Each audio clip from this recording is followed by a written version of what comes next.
Hi, this is Joel Johnson. Today we're talking about relocating in retirement here on Better Money.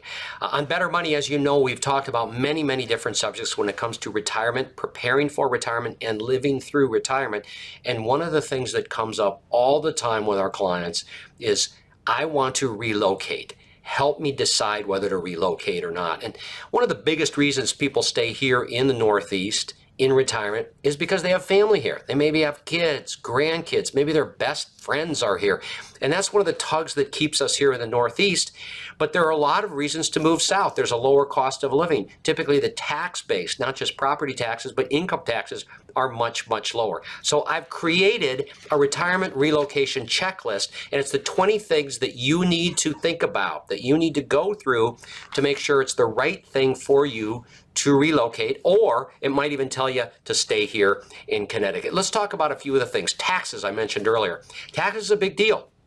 And as we know, despite what some of our, let's say, politicians want us to think up here, taxes are much lower in other parts of the country. In fact, some parts of the country that you know of, Florida, Texas, have zero state income tax, and places like Tennessee have a very low state income tax, and they may not tax interest and dividends. So tax is a big deal. You might need to take that into account. But what about healthcare? Healthcare is pretty good up here in the Northeast. We've got amazing doctors, amazing hospitals, places where we can get outpatient procedures done and so on. And we've got a pretty good deal up here in the Northeast, so you might want to weigh that also. What about things like public transportation?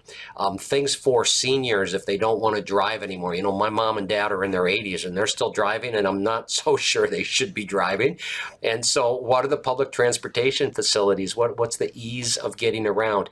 And then what about the amenities? You know, if you like to boat, or you like to fish, or maybe you like to hunt, maybe you like to do other types of activities, are those available to you in some of the places that you would consider relocating? What we found is a lot of clients, once they go through this checklist, they decide to stay here in Connecticut or somewhere up here in the Northeast because the quality of life up here is pretty good. Other folks say, hey, we're going to move.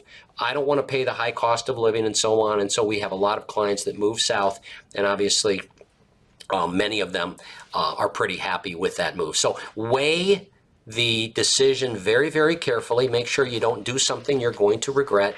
And again, get a copy of my relocation checklist, the retirement relocation checklist. It'll walk you through the 20 questions that you must answer to make sure that as a viewer here of Better Money, you make the right decision. So go to bettermoneytv.com. Again, bettermoneytv.com. Get a copy of the relocation checklist.